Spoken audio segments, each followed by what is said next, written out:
Welcome back to Nets Republic. It's a little bit of a wreck over here. After the Celtics won the game, they marched into the Nets Republic studio and they just started shooting. You know, they just started shooting, and it was just like in the first quarter. They just couldn't miss. They made a real mess of the place. Jason Tatum was over here. Jaylen Brown was over there. Blake Griffin showed up. It was wild. They were in here just throwing stuff. It was a wild attack. I'm gonna be honest with you. The Celtics not only destroyed the team, but they came in and destroyed me in the Nets Republic studio. So you'll have to forgive me being a little bit of, I don't know, like out of my element, off kilter, if you will. It was just a deadly attack, a deadly attack. They didn't have to destroy us the way they just did, and then come to the Nets Republic studios and destroy us in the manner that they did. So welcome back to Nets Republic. I'm your host, Sever the Bond, beaten and weary Sever the Bond. If you're new to the channel, hit the subscribe button. You know, hit the like button while you're at it. The Celtics just again, if this were another channel, there would be a certain combination of words I would be using for what the Celtics just did to us. But this is Nets Republic, so I got to keep it PG. We got ads on the video and all that fun stuff, so gotta keep it squeaky clean. They messed us up, if you will. They messed us up. From the word go, it was like someone just said, "and fight." I mean, they came out swinging, and we were not prepared in the slightest. I think we all knew we weren't going to win this game, but no one could have foresaw the fact that we would be down almost 40 points the entire game. And I believe if the Celtics wanted to, they could have done more damage, but I think somewhere inside of them, they felt bad for us. And not for us as a fan base, but for the team they were playing against. You see, a lot of the teams, the rivalries are fan base to fan base and not player to player. This was another instance of that, where the players don't really have issues with each other. It's just the fan bases despise each other. So I believe the players felt bad for the Nets players, and they eased up on the beats a little bit. But for us fans, they did quite a number on us. They did quite a number on us. If you did not watch this game, I have to say, I'm not going to call you a casual for it. I'll simply say congratulations for having a productive night and not subjecting yourself to this very one-sided assault. It was bad the whole game. There are times where it's a back and forth affair and maybe the bottom just falls out. No, we were just assassinated from the word go. It was just awful.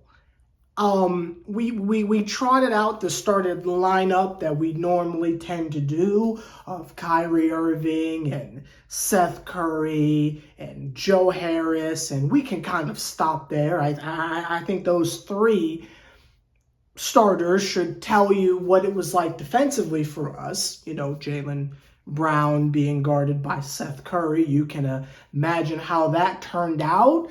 You got Joe Harris out there trying to guard Jason Tatum. You can imagine how that went. Then you got Time Lord and Claxton. I mean, golly.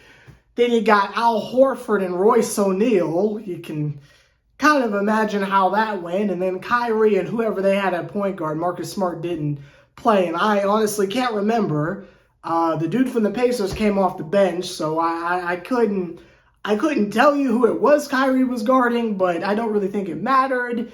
everyone gave us the beats. Maybe it was Derek White, I don't know, but it was bad. It was bad.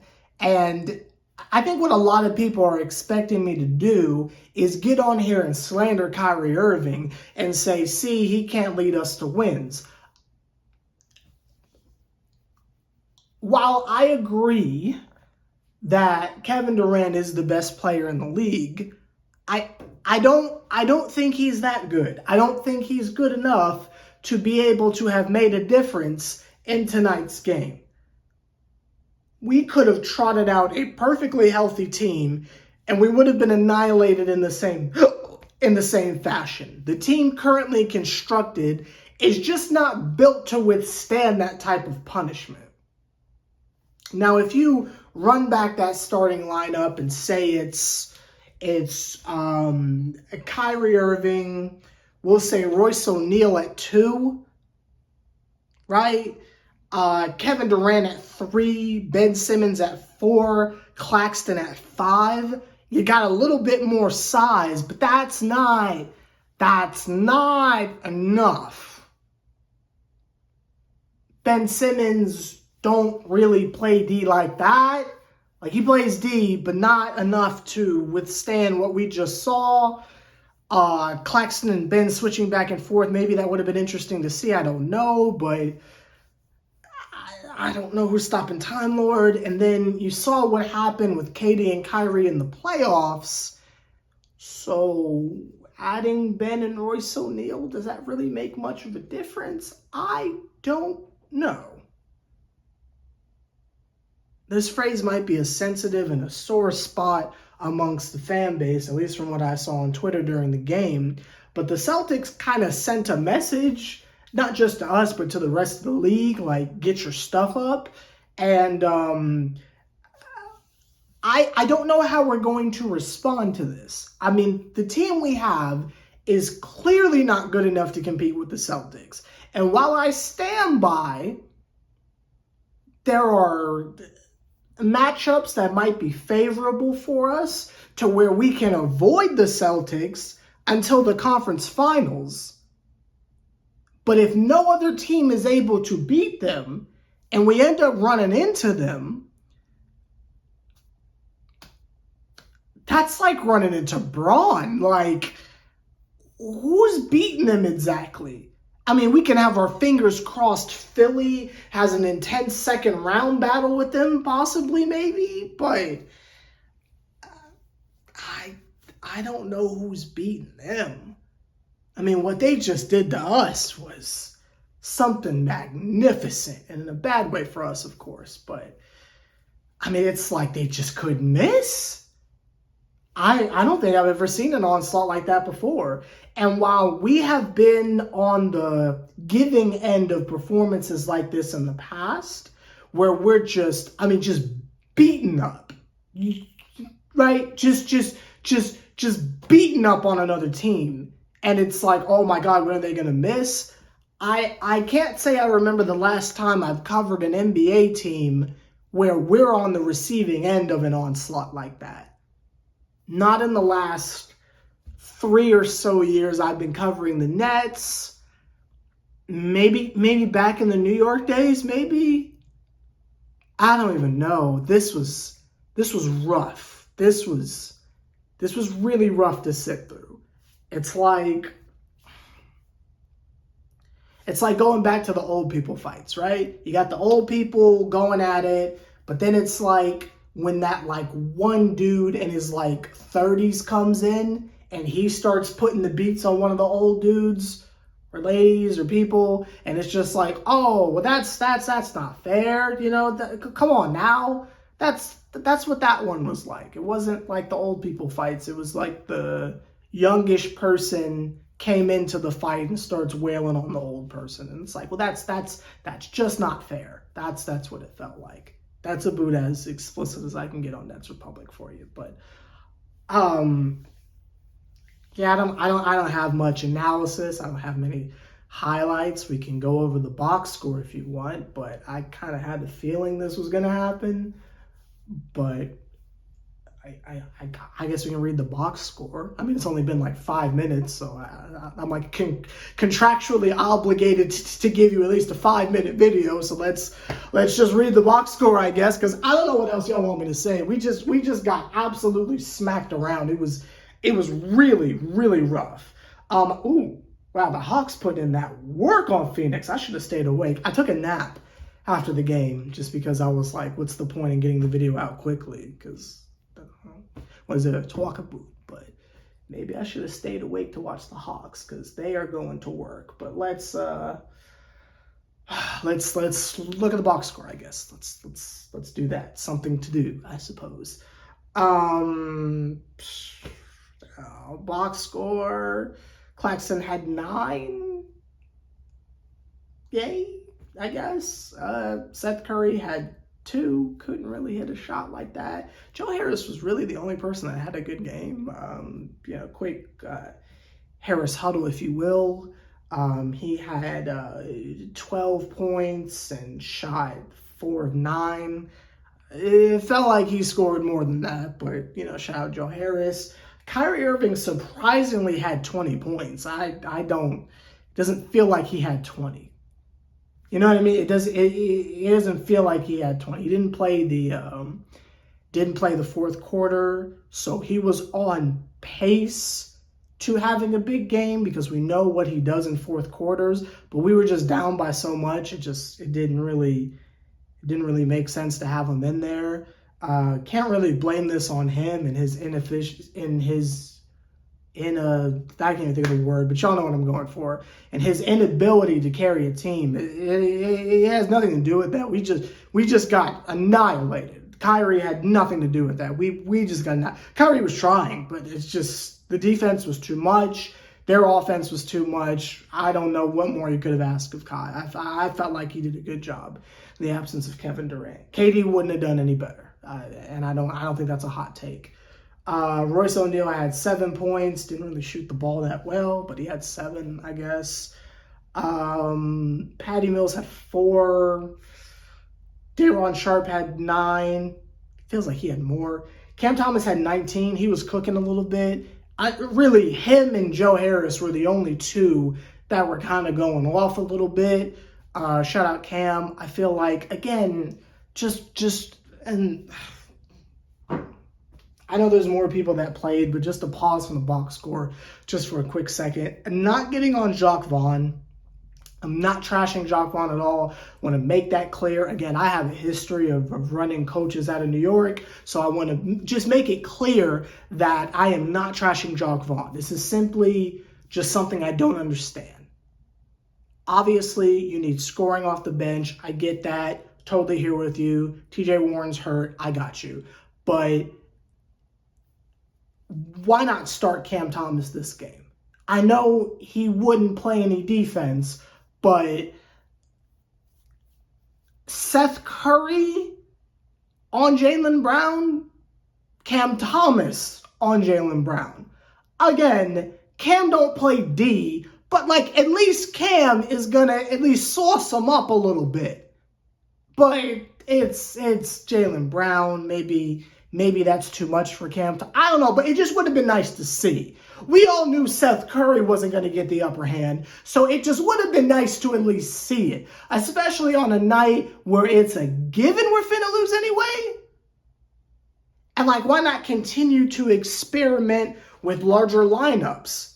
If we know that Day'Ron Sharpe is going to get major minutes, why not insert Markieff Morris a little bit earlier? Maybe give him the start. I mean, just knowing that we're going to need a lot of size here from these basically wing players annihilating us. Why not try it? I understand, keeping it consistent and you want to preach that kind of stuff to your team, but there's got to be an emergency game plan for certain occasions. If Philadelphia had 3 Joel Embiids, right? We're not gonna have Seth Curry out there, right? That's not gonna happen, right? But I don't know. If we played Milwaukee, I would like to think I would like to think we don't try out there a 3-guard lineup and hope for the best there. I would like to think, but that's not here or there. I don't really have anything else to say. I'm going to be honest with you. I don't have any conspiracy theories. I don't have any thoughts. I'm just happy the game is over. We can look towards the next game and try to pick our teeth up off the ground and speculate on that. But I don't really have anything else to say. We just got annihilated. We play Saturday. That's a large gap. We play Saturday. We play the Wizards. That should be a dub. So we'll get back to our winning ways. I guess we can talk about the trade deadline. We're coming up on the year anniversary of the James Harden trade, the second one, where we got Ben Simmons, who I don't want to talk about Ben tonight. I'm going to be honest with you.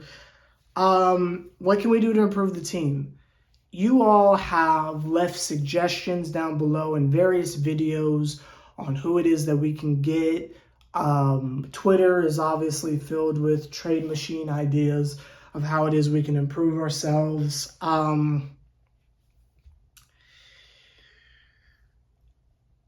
I have an idea. I have got something I've been thinking about.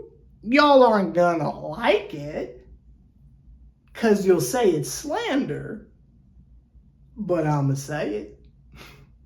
Y'all aren't going to like it, but I'm going to say it. Do you want me to say it? Because we can do the Mansion music review. Like, that's perfectly fine. We can end this with the Mansion music review. But I'm going to say it. Okay. I know contractually the salaries might not add up. But, excuse me, if we were to get like a dominant player, right? Super, super dominant player. Either we flip it, like flip Ben Simmons for someone, or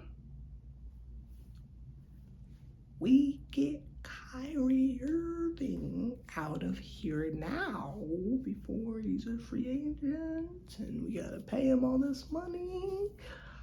I've got 2 suggestions for you. Again, I don't know how the contracts work. If you want someone that's got like the magnifying glass and the trade machine graphics, you're watching the wrong channel. I'm here for speculation and drama. But let's just say, you look at Chicago.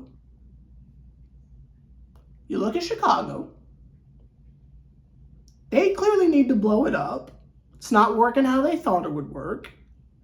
And I'm going to hit the biggest I told you so dance when that happens, because y'all killed me when I said that wasn't finna work. But that's not here or there. You've got DeMar DeRozan, and you've got Zach LaVine. All I'm saying is maybe they want Ben. Well, rebuild your team, get you a nice, allegedly 2-way player. The defense of the passing with the absence of Lonzo. Maybe for one of them, Ben, max contract.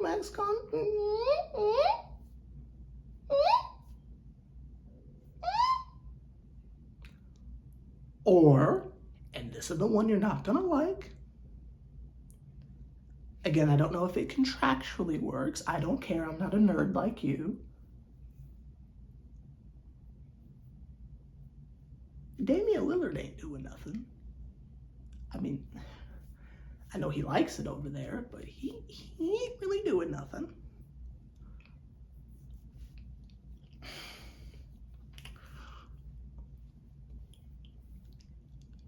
Kyrie for Damian. I'm just I'm just throwing it out there. I'm just throwing it out there. I'm just throwing it out there. Kyrie for Dame. I believe at one point we were having debates of who's better. I don't know how we could possibly argue at this point. It's Dame. Switcheroo.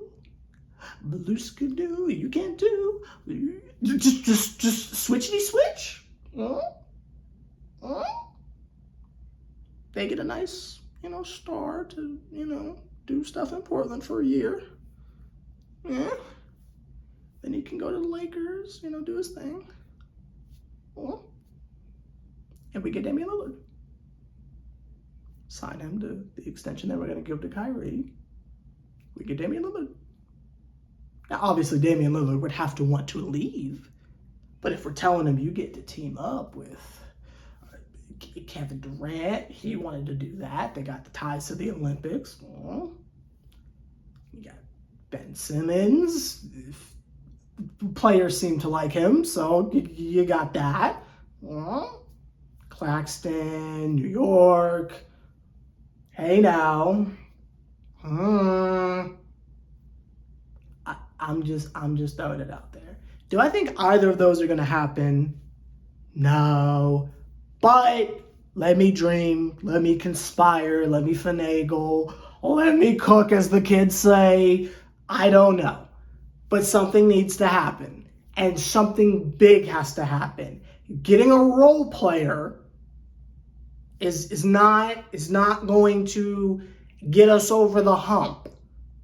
Some cute role player is not going to do it. And I don't know who needs to hear that, especially after tonight's game. It's got to be something drastic. We need to think with the brain that we've had in years past, and just go for it. The same type of energy that we had when we said, yo, Karis, I appreciate it. Jared Allen, I appreciate it. Let's go get Harden. You feel me? The same type of mentality that said, let's get LaMarcus Aldridge. Let's get Blake Griffin. Let's just stack them up. You feel me? You see what the Liberty are doing? Let's have that type of energy and just go get a star. Add it to this so when injuries happen, it's not that big a deal. And obviously, if Ben Simmons did anything, we wouldn't be having these conversations. But Ben is what it is, and I think we could use Ben Simmons to get something significantly better, especially since Ben Simmons don't play a real position. He just floats around out there. I don't think him leaving would be that big a deal. He's got some form of trade value, I'm sure. Not everyone thinks he's a bum. You got to make it happen, because you can't look at what we had tonight and say, oh, and again, y'all love this man so much, but I'm just like, it's just not computing for me. It's just not computing for me how you can look at the game we just had and said, oh, Naz Reid fixes that. Y'all are drunk. I'm sorry. Y'all are drunk. You can say I don't know, basketball all you want, but you are drunk if you think adding Naz Reid to what we just saw and we beat the Celtics. You're off the hooch. I hope you're not driving when you're giving these types of opinions. Because you're not just a danger to yourself, you're a danger to everyone around you. I like to sober you. Not this version of you that you've been debuting. I like to sober you.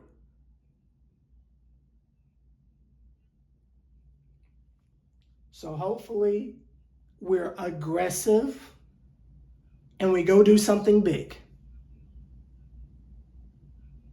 Not a cute pickup, something big.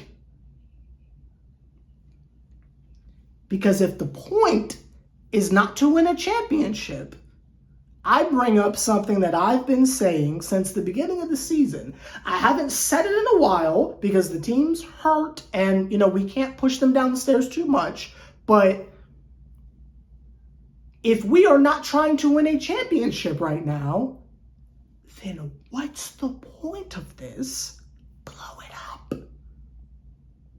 But assuming we're all on board for this championship, and we're going through all this, whatever you want to call it, then go do something big. Who cares about the future?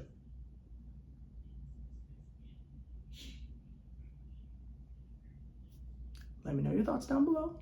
I'm sure you already have, but I just wanted to let you know how I felt. Let me just take a quick look real quick. 25 minutes. I should be in Congress because that is a filibuster. See you Saturday. 25 minutes on a blowout. Sever, you are too much.